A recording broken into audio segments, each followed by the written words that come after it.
बिस्मिल्लाहिर्रहमानिर्रहीम। इब्तिदा उस रब्बे जलील के बबरकत नाम से जो दिलों के भेद से खूब वाकिफ़ है। अस्सलाम वालेकुम प्यारे बच्चों, उम्मीद करती हूँ कि आप सब लोग खैरियत से होंगे। आज हम लोगों ने साइंस का चैप्टर नंबर 2 पढ़ना है, जिसका नाम है सेंस ऑर्गन।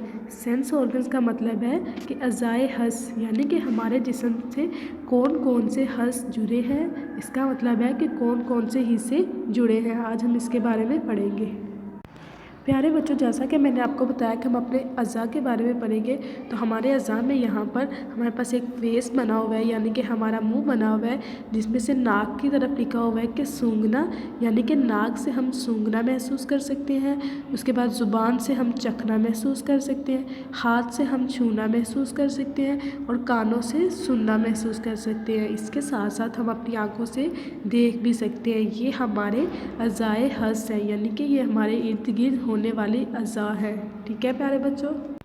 उसके बाद जो हमारा आज का टॉपिक है वो है अज़ाए हस का तारुफ और अज़ाए हस, मतलब कि आज हमने हस के तारुफ के बारे में पढ़ना है और उसके अज़ा के बारे में पढ़ना है। प्यारे बच्चों, यहाँ हम देखते हैं कि हमारे इर्द गिर्द दुनिया बड़ी दिलचस्प है। अल्लाह ताला ने दुनिया से लुत्फ़अंदोज़ होने के 5 अज़ा बताए हैं। इसका मतलब है कि हमारे अंदर 5 ऐसे अज़ा अता किए गए हैं जिसकी वजह से हम सब कुछ महसूस कर सकते हैं। आगे बढ़ते हैं कि अज़ाए हस हमारे जिस्म के वो ख़ास हिस्से होते हैं जो बताते हैं कि हमारे इर्द गिर्द क्या हो रहा है। प्यारे बच्चों, इसका मतलब है कि हम अपने इर्द गिर्द होने वाली तमाम चीज़ों को महसूस कर सकते हैं।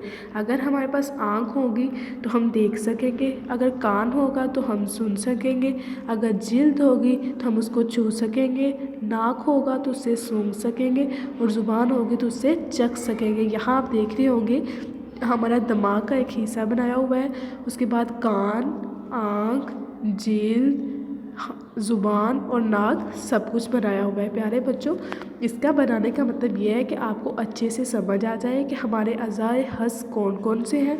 अगर कभी आपसे अज़ाए हस के बारे में पूछा जाए तो आपने इन 5 के नाम लिखने हैं। ठीक है। उसके बाद पढ़ते हैं तमाम अज़ाए हस नर्वस के ज़रिए दिमाग से जुड़े होते हैं। इसका मतलब है कि हमारे ये तमाम अज़ा जिनसे हम सुनते हैं, देखते हैं, सूंघते हैं, चखते हैं, इसका तमाम हिस्सा जो दिमाग के साथ जुड़ा हुआ होता है। ठीक है प्यारे बच्चों, हमारे दिमाग हमारे जिस्म के हर फेल को कंट्रोल करता है। ठीक है।